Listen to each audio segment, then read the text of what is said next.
一個有個性行為嘅人，佢係會變到好成熟㗎啦，即係Mary， 即係啱啱經過剛才呢幾分鐘啊，我就領悟到世事洞明皆學問，人情練達即文章啊 Mary。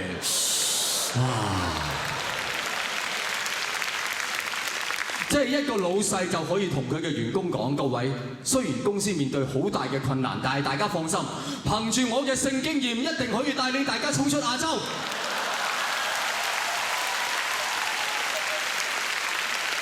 咁以後大家去見工係唔使帶履歷㗎啦，好開心嚇，帶份病歷咪得咯。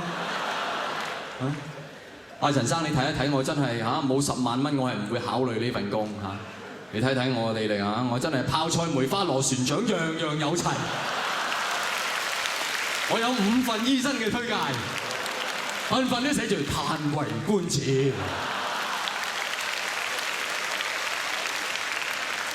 乜嘢叫做天真？各位，真正嘅天真係當你相信呢個藝人嘅形象就係嗰個藝人，呢個就叫做天真。嗱，好多人都會㗎。哎呀，唔好望佢，唔好望佢，好奸㗎，唔好俾佢望到我哋望佢。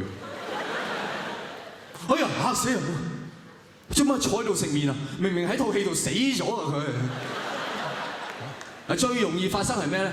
佢好好笑㗎，佢好好笑㗎，佢唔會嬲㗎，你拍佢個頭啊，好好笑㗎。我前年喺呢度做 show， 我懶熱情咁走落去台下嚇，你而家見唔見我會咁做啦？當然係嘛，懶熱情走咗一個圈，走到呢個位就有個觀眾兜住我頭拍咁樣拍下嘢。我係會嬲，我係人嚟㗎，我唔係真係小丑嚟㗎。但係佢嬲得嚟好好笑㗎，你拍下佢個頭啊！而家係乜嘢年代啊，各位？而家係我姨婆同我講：你偷睇咗人，你唔同人講聲對唔住，你起碼同人講聲多謝。然後我夜半3更，我起身，我就見到我姨婆對住部電腦不停咁多謝。對唔住，對唔住。多謝，多謝。我姨婆都思覺失調。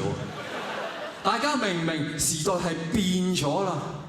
時代變咗，我哋仲可唔可以用以前嗰種睇嘢嘅角度嚟到睇嘢咧？喺以前，我覺得我自己係一個已經去得好盡嘅人。係啊，因為我係諗過殺人啊！我讀中學嘅時候，有一日阿強帶咗一幅裸照翻學校，當然唔係佢自己嘅裸照啦，係一個肉蛋嘅裸照。嗱，呢方面我哋係冇進步過嘅，到今日都仲係咪肉蛋嚟啊？最緊張係咪肉蛋？係咪肉蛋先？肉餅嚟啫噃。當然啦，今時今日嘅叫法係唔同啦，大家成日咩級數啊，個女仔咩級數啊，哇好爛口，但係好高級，係咪A B C D E F G， 有人係 J 級㗎，係咪人類嚟啊？我而家終於明白哺乳類個哺字點寫啦，暴風個暴。當日阿強就唔知係咪做咗陰質事，就帶咗一張咁樣嘅肉蛋相翻嚟學校放生。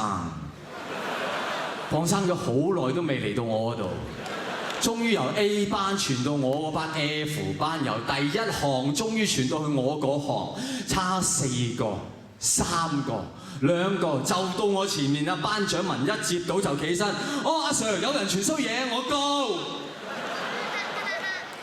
我諗都唔諗，我就執起支圓珠筆對住佢背脊。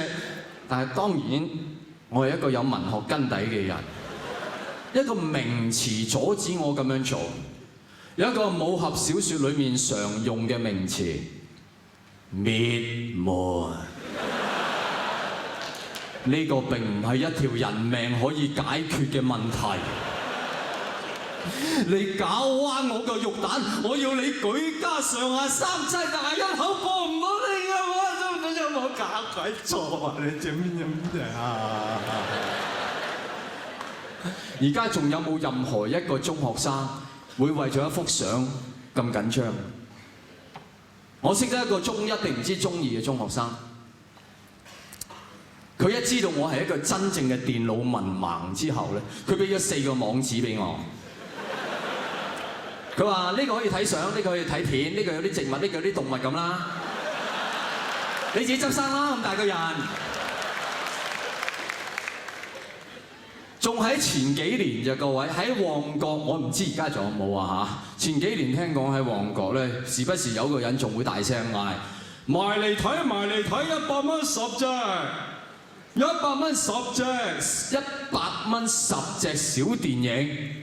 我認為已經係過咗人類嘅極限，因為睇小電影大家都知係唔同大電影，係需要好大嘅體力㗎。我係從來冇識過一個人可以一次過睇完一隻小電影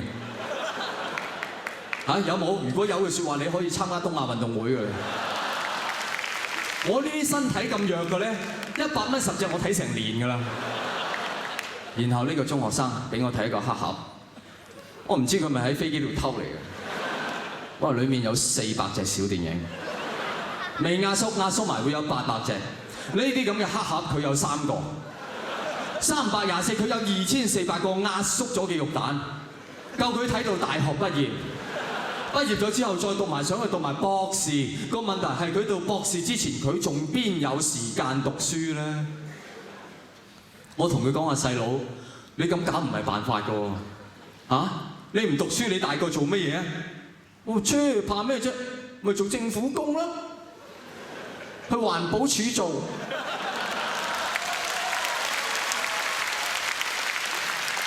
環保署發生咩事啊？有個高官俾人發現佢每日用咗一半上班嘅時間上鹹網，佢月入12萬，即係市民每個月資助6萬蚊俾佢上鹹網。呢個唔係問題，我理解嘅。個問題係6萬蚊啊，6萬蚊100蚊就10隻。6萬蚊係6000隻，6萬蚊6000隻，你點睇得晒一個月？6萬蚊你就使咗6000隻，你就睇唔晒，呢啲就叫做浪費公帑咯。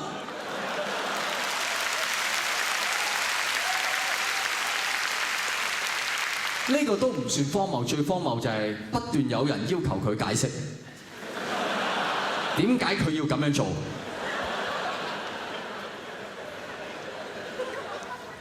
即係咪好難明呢個理由？我哋委員會希望你解釋下，你係咪因為有外星人影響所以咁做啊？真係有乜嘢咁難明呢？果然真係有個記者非常努力打電話死都要追到呢個高官，就問佢點解你要咁樣做？果然個高官嘅回答哇非常咁精彩。高官就話：我哋唔評論呢啲問題。我哋唔係得你，係你哋啊！仲有幾多個你啊？果然過咗冇幾耐，環保署又出多個月入10萬嘅呢個。睇嚟做環保嘅工作真係好辛苦。呢2位人士係證明咗地球真係升緊溫㗎。佢哋喺環保嘅最前線，所以每日都需要消暑。我哋講翻呢一個有2400隻小電影嘅中學生。而家好多人話啲青少年都自我中心，你睇下呢個中學生，佢好明顯唔單止自我中心，佢仲係一個電影中心。你冇嘅嘢，你問佢，佢有齊。後果係乜嘢？後果就係呢個新嘅一代係完全影像操控咗㗎啦。個後遺症係乜嘢？就係以前嘅人拍拖最緊張係乜嘢？幾時有下一步啊 ？Mary 幾時有下一步啫？咪拖手仔拖到掌紋都冇晒啦，仲未有下一步咁，你愛唔愛我啫？而家嘅人最緊張係咩啊？拍拖最緊張就係幾時拍低佢啊？下下一步已經唔係問題，係幾時拍低佢？喂，你喺我嘅年代，對唔住，無論一個女仔有幾愛你，佢都唔可能同你拍低佢，因為如果要拍低佢，我所有朋友要離晒㗎。阿 Mary， 我介紹你識啊，呢個阿堅咧就負責揸機嘅，阿強咧負責校光圈，阿強咧就負責打燈嘅，就仲有呢個長，阿長咧就真係最專業啦，係做開呢個水底攝影嘅。今次佢係嚟拍企底攝影，係啊！你唔使驚，你唔會覺得佢喺度㗎，佢伏喺啲石斑隔離伏幾個鐘，啲石斑都唔覺㗎。啊，真係！今時今日各位4個人做嘅嘢，一部電話搞掂，大家明唔明？係科技令到我哋好容易拍低做愛嘅過程。No， 唔係。科技係令到拍低佢就係做愛嘅過程。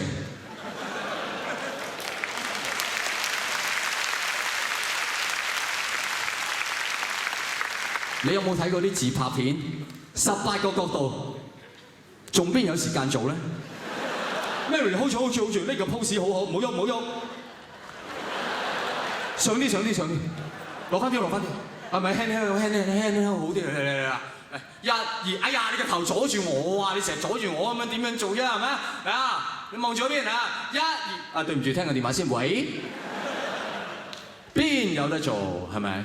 我老友阿強，亦都當然追上時代啦。佢犀利啦！佢話我聽，佢識到 Benjamin Baby。唉，未聽過，而家啲名好犀利㗎。我話邊個 Benjamin Baby？ 靚過動漫 Peter 啊！OK， 咁點樣咧？咁我識 Benjamin Baby， 我同佢做過，但係冇拍低，白做啊！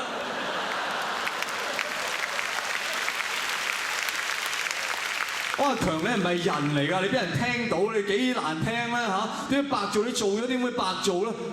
我有咩證據啊？你做咩要證據啊？強，你殺咗人啊？哦，你要不在場證據啊！嗰啲係，大家明唔明啊？而家每日都有好多冇犯法嘅人，但係每日都要搜集不在場證據，拍低佢 Mary， 拍低佢。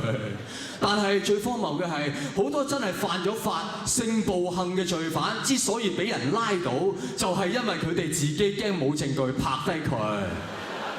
吉野家嗰單嘢咪就係咁咯。你係咪傻㗎？你唔知你犯緊法嘅咩？我知㗎，法官大人。咁你仲拍低佢？你唔驚嘅咩？我驚啊，法官大人。我驚冇電啊！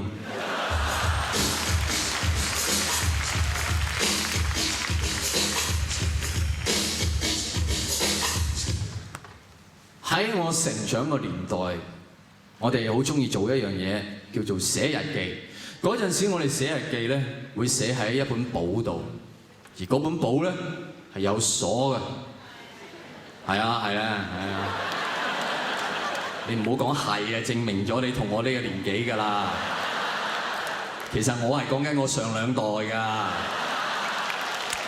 你又仲大聲話係添，真係。係。講到邊咧嚇？咁唔單止有鎖喎，個問題嗰陣時我已經知道，各位，我本日記有鎖㗎，咁佢會壞㗎嘛，壞咗千祈唔好攞嚟俾人整，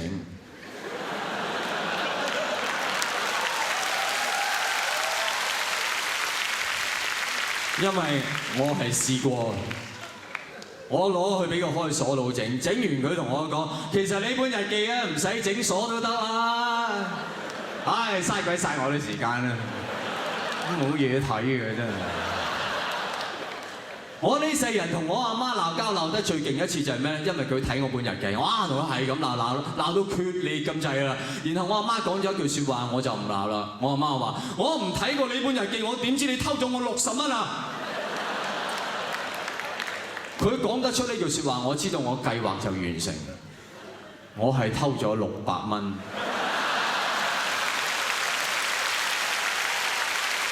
我係特登寫低，我先預支60蚊，阿媽，唔通我唔知道你一定會偷睇我本日記嘅咩？開鎖佬，唔通我唔估到你會偷睇我本日記咩？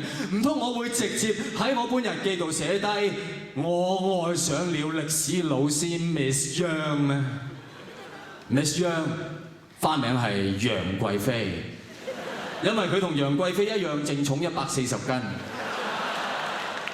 歷史裏面嘅楊貴妃有個契仔，就係安史之亂裏面嘅安祿山，相傳好靚仔下，而佢同楊貴妃好鬼馬嘅。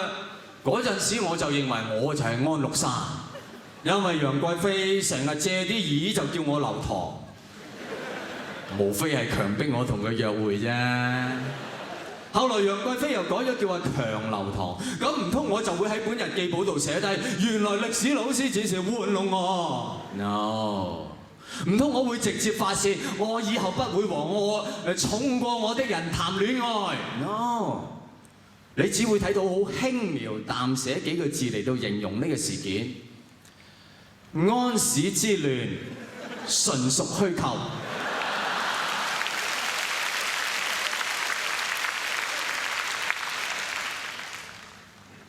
到咗而家，好多人中意寫日記，甚至比以前多，係咪？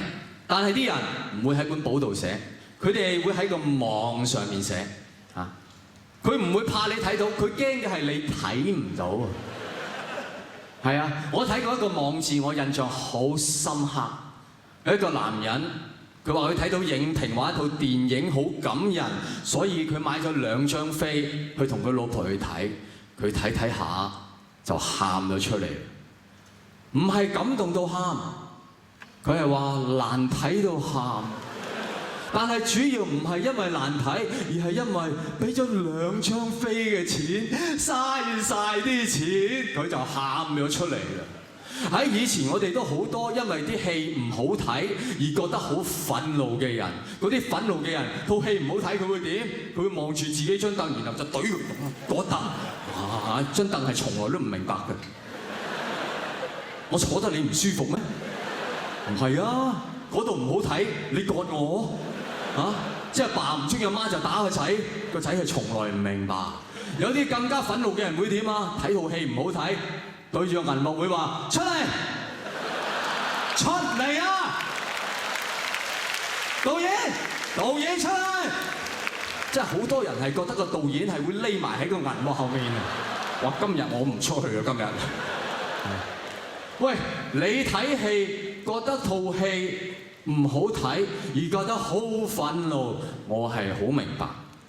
你睇套戲覺得唔好睇而喊，我覺得好憤怒啊！男人老狗，你為咗一套戲唔好睇，套戲唔好睇啊！有冇咁樣衰啊？好啦，你喊都唔緊要啦，你使唔使寫低落嚟俾全世界睇啊？有乜咁光彩啊？呢件事，我諗咗好耐，我終於明白，各位。嗱，一個人佢寫日記寫嚟係俾自己睇嘅，嗰啲係叫做日記。但係當一個人寫日記寫嘅時候，就諗住係俾人睇嘅，嗰啲係叫做傳記。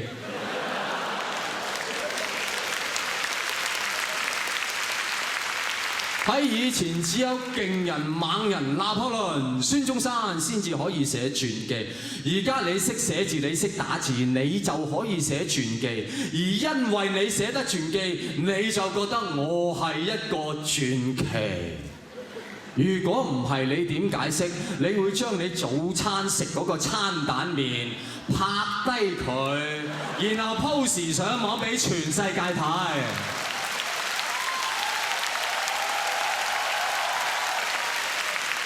我哋係咪未見過餐蛋麵啊？嚇！因為呢個係你最後一個餐蛋麵啊！因為你呢個餐蛋麵啲餐蛋係識得喐㗎，識得避開啲麵，硬係埋嚟咁樣，埋面埋嚟。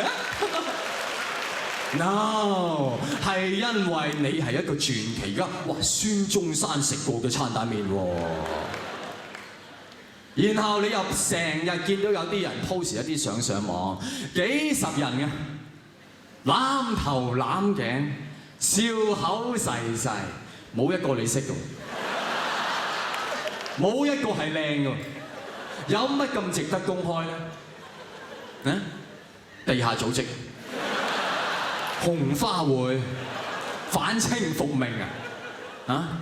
然後我最經典係見過一幅相，真係經典，我覺得一個爸爸生咗個 BB 仔，咁啊有個姑姑仔，佢就指住個姑姑仔影咗一幅咁嘅相。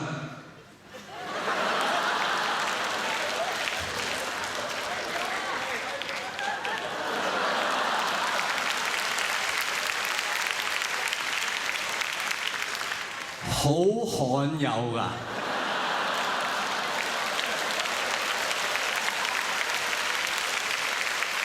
新品種啊！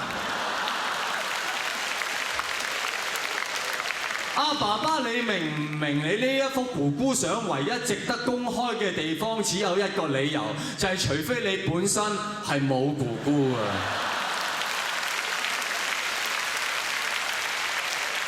咁你應該公開嘅就係2幅相啦。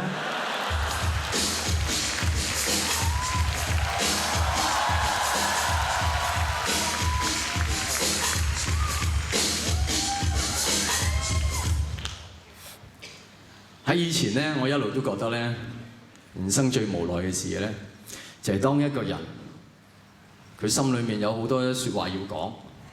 而佢係揾唔到任何身邊嘅人去講，佢只能夠係打上電台，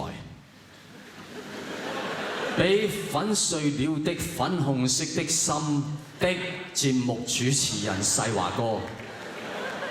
喂，世華哥啊，保育啊，我想死啊！我女朋友黛玉日日當我沙包咁打，保育。你嘅遭遇都好可憐，你可唔可以講得詳細啲？我哋仲有半分鐘嘅時間。仲有半分鐘。咁佢每次一開頭咧就會用左勾拳啦，跟住就落踭啦。咁呢啲基本泰拳嘢咧，我通常都避到嘅，但係近來咧佢係轉咗打詠春㗎。保佑，我希望我以下落嚟講嘅嘢係可以幫到你。現時天文台錄得氣温係都未講你哋就笑啦，係攝氏32度，相對濕度係100%。粉碎了的粉紅色的心。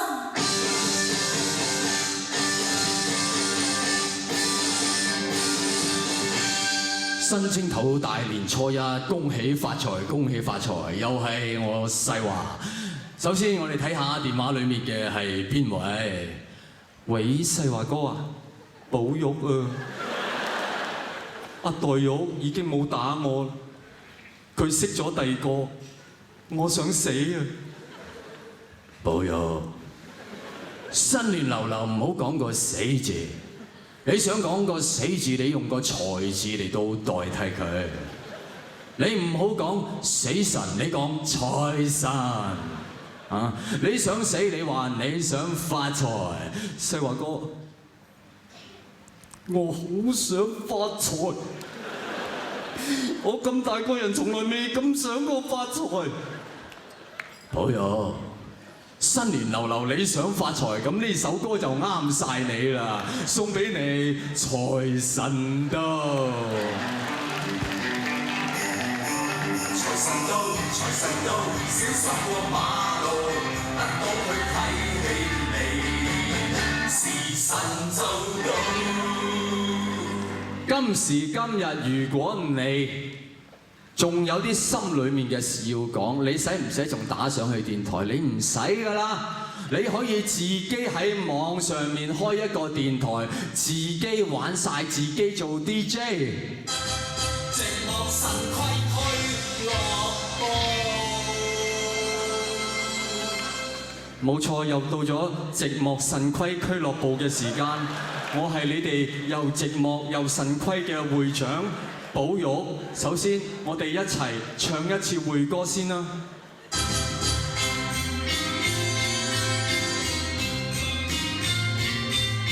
寂寞到夜深，寂寞到腎虧，夜已漸荒涼，腎已漸荒廢。寂寞會令你枯燥，腎虧要飲夏枯草。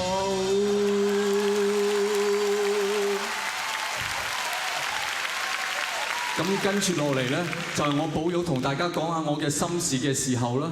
咁我自從同阿黛玉分咗手之後，我就好寂寞啦。咁我嘅腎虧就發作啦。咁跟住阿黛玉就送咗張喜帖俾我，話佢要結婚啦。咁阿黛玉，如果你而家聽緊我做節目，我希望你哋兩個喺結婚嘅途上就俾一部單車褪後行炒低咯。係啊，單車係唔會褪後行噶，所以你哋咪唔會發覺咯。原來呢個世界係有 Michael Jackson 單車嘅。Michael Jackson 唔喺度，佢部單車仲喺度。你明明望住佢個背脊㗎，佢就呼呼呼呼咁就炒低咗你哋啊！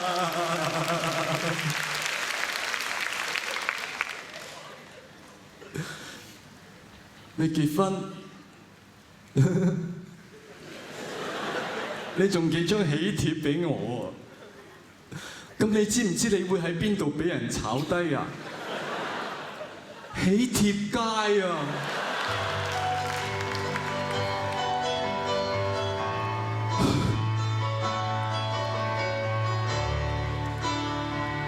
這是我的電台，我不會播歌，我自己唱埋。我失戀係好大件事，新聞應該報導。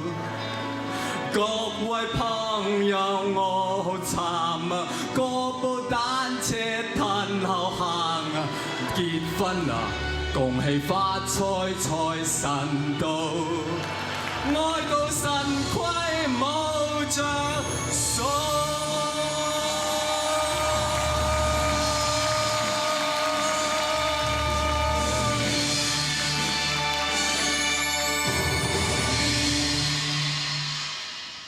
而家究竟係最好定係最壞嘅年代呢？而家係每一個人都可以開個電台，甚至電視台。每一個人都係一個傳奇，每一個人都可以表達自己嘅思想、感情，甚至身體俾全世界睇。因此喺四川大地震嘅時候，喺中國嘅另一邊就有一個女仔，因為當時全國嘅娛樂停晒落嚟，佢覺得好冇癮，佢就上網向全世界發表佢對四川嘅睇法。基本上佢譴責四川，譴責災民，譴責地震，用佢自己嘅語言。佢一開手就係對住個鏡頭咁講嘅，即係翹住手噶噃。對於你哋地震啦，我又唔講得係同情，又唔講得係開心，總之係有啲幸災樂禍嘅感覺咁啦。咁佢講完呢幾句咧，就跟住鬧咗足足5分鐘。5分鐘裡面基本上係3個論點，就係四川係死唔夠，死快啲，抵死。佢以上呢一番言論啊，如果係出現喺任何一個喪禮之上，啲人都會即刻送個喪禮俾佢嘆。但係佢自己唔知驚。有一個巴士司機因為危險駕駛撞死咗人，個法官就同佢講：點解你唔可以當啲途人係你自己嘅兄弟姊妹呢？個巴士司機話：哦，咁表兄弟姊妹就可以撞啦？冇，佢當然冇咁講啊！我講嘅啫。因為佢雖然夠膽撞死人，但係佢都知道有啲説話係唔可以講。但係呢個女仔佢係唔知嘅，因為佢就係生長喺呢一個年代，呢一個乜嘢都可以做得到而做得到就等於可以做嘅年代啦。呢個係每一個年代都出現嘅好有趣嘅問題嚟嘅喎。每一個年代都有啲好新嘅嘢出現，帶嚟一啲新嘅好處，同時有啲新嘅問題。我哋唔可以要啲新嘅好處，唔要啲新嘅問題，只能夠鼓勵啲新嘅問題。我覺得比較有幽默感。好似喺網上有另外有一個女仔對一個男仔講咗一大番説話，我認為係充分表現咗乜嘢叫做幽默。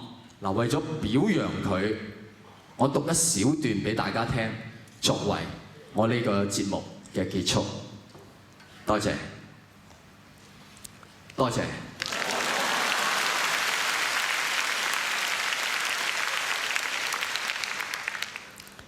佢對個男仔話：你呢個幼稚園程度嘅高中生，嗱，睇嚟佢本身咧都唔係好高學歷嘅啫嚇。你呢個俾挪亞方舟壓過嘅河馬，咁即係上唔到挪亞方舟㗎啦。每日退化3次嘅恐龍，咁應該係變翻做曱甴㗎啦。你呢個能思考嘅無腦袋生物，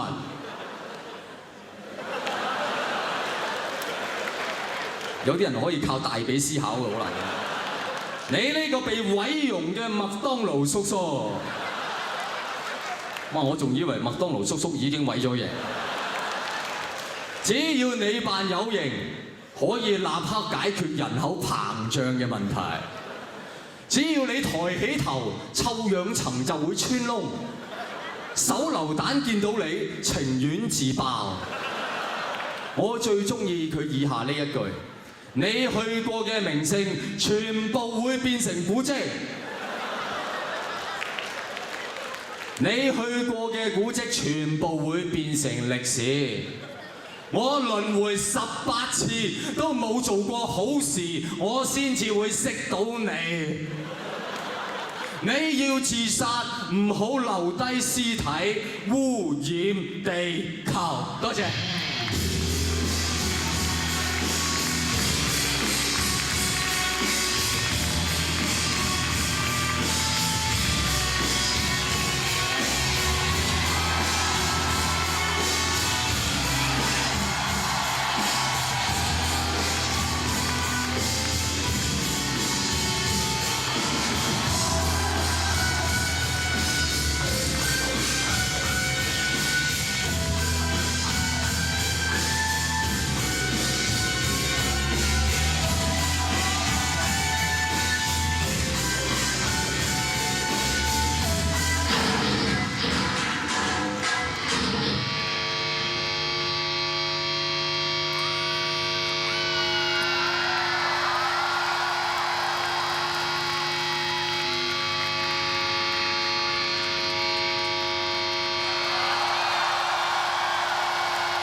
真陰公，佢等咗佢都好忍得㗎啦，等佢成場嚇先至嗌嚟，俾個 spotlight 佢，等佢嗌多次，睇下你嗌得幾耐？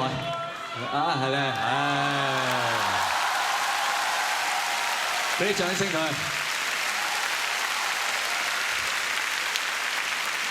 我今場係錄低咗㗎，以後你係禁止買飛㗎，你知嘛？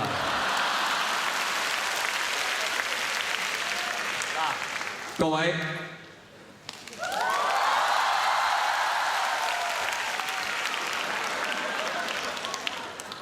唔係表示有咩人唔喺度 ，OK？ 嗱，各位係你哋嗌 encore， 咁你唔好怪我嚇，我係冇得 encore 嘅。但係你哋嗌到，即管留一陣咁解。咁我啊會同你哋講個故事，就多數你哋係個個都由細到大都聽過嘅故事嚟㗎啦。咁但係由於係你哋嗌要求㗎嘛，咁唔該你哋扮到好似冇聽過咁嚇。即係嗰啲咧，嗰啲咦係啊，哎呀乜咁啊咁嗰啲咧嚇。嗱。咁啊，從前咧有個人咧就叫做曹植，佢係一個才子嚟嘅噃。咁但係佢有一個大佬就叫做曹丕，係啊，係一個皇帝嚟㗎。咁但係咧，大佬其實就好唔中意個細佬，成日想攞佢命㗎噃。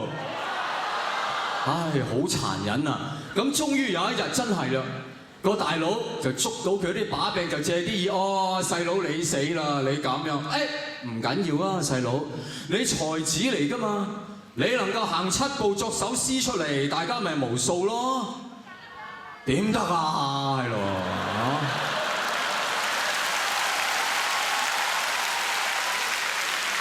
但係曹植真係果然行咗7步，就7步成詩啦，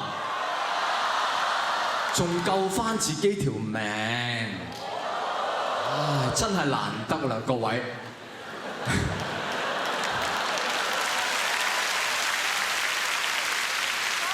咁我又想試下我行幾步，又睇下我諗到啲乜嘢咧。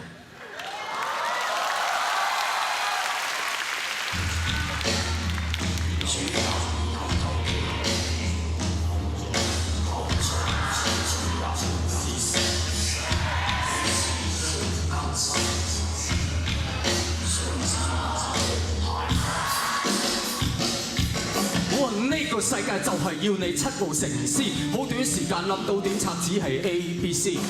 呢頭諗完嗰頭又拆，呢下先至乞意。行得幾步諗到嘅嘢點會唔低 B？ 所以話做人最緊要係講轉數，但係日日係咁轉，畫唔到你唔燥。你想匿埋靜一陣，唔好太怒嘈，但係越嘈越旺就越有着數。唔係你嘅年代，你咪發牢騷，食啱你嗰期你就最直租。我係最叻嘅叻模，你知我乜嘢級數？但係叻咗3個月，有人叫我做伯母。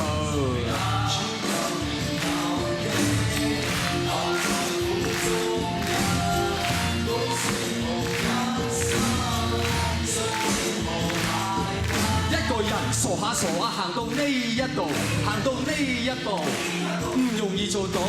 佢冇得罪你，佢就得踩你。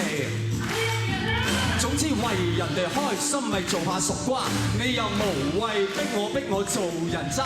你問我做人究竟有冇底線？我講埋最後呢2句就即刻閃。中國人紮腳紮咗1000年，個個對住一孖鳳爪好前面。1000年嘅潮流都係冇乜自由，嚟到21世紀要顧下人哋感受，即係有人喺香港養北極狗，你使唔使冬天仲同佢着褸？過關唔好用槍指住我個頭，談言係應該談囉柚。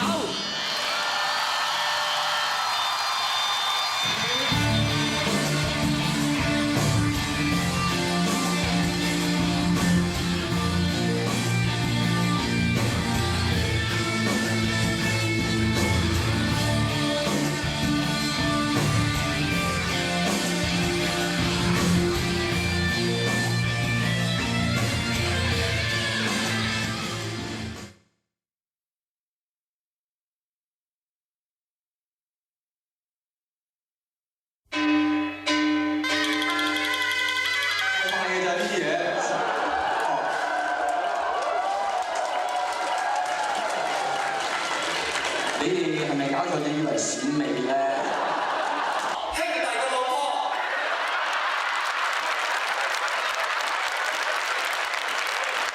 於是，我睇咗部戲，叫做《黑社會》。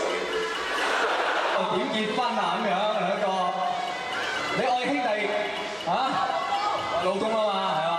我都愛老婆。係喎，兩公婆攬下啦。威未成，各位，我數1、2、3，嗌聲阿嫂先。1、2、3。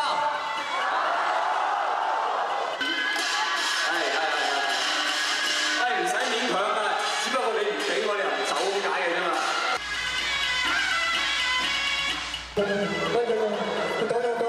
講笑啦，係嘛 ？OK， 講笑，成班男嘅。你係愛我就唔準笑，你當一巴冚落嚟嗰啲時候，你冚一巴啦。哎呀，呢啲咪叫做嗰啲叫耍花槍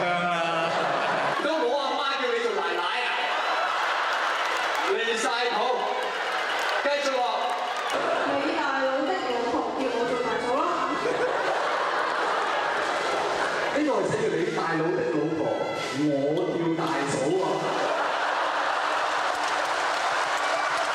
我得啦！阿四姐啊，喺睡房裏面聽唔到㗎，以為大聲啲添。我得啦！誒，遲啲係，但火燭係應該嗌救命呢個鬧人咁樣喎。啱嘅嚇，鬧火燭係啱嘅。好，老婆。誒，點解生疏咁嘅？我公婆真係。係一隻手攬唔晒嗰隻，你知唔知啊？覺得？我而家已經盡咗啦，我隻手。老婆好嗎？好啊！新年快樂！係。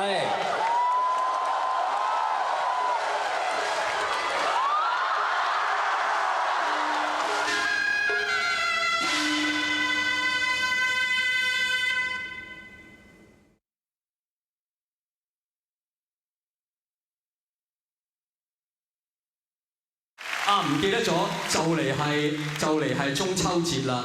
咁同大家講幾句應節嘅説話。嗱，呢花一陣間我會再出嚟攞翻下，大家唔好驚。往往喺婚禮上，我去咗啲人婚禮，啲人都話啊，佢好搞笑㗎，叫佢上嚟講句嘢咁樣。咁每次我上到去咧，都係講呢一段説話。就每個婚禮我講完，啲人都黑晒口面嘅。咁同樣就嚟係中秋節，我都係講呢幾句説話。好難得有緣分喺呢度同大家相聚，可能呢一剎那能夠忍受我，下年我喺你心目中已經係唔存在啦。咁所以送呢幾句説話，各位，人有悲歡離合，月有陰晴圓缺，此事古難全。但願大家健康身體好，但願人長久，千里共嬋娟。多謝。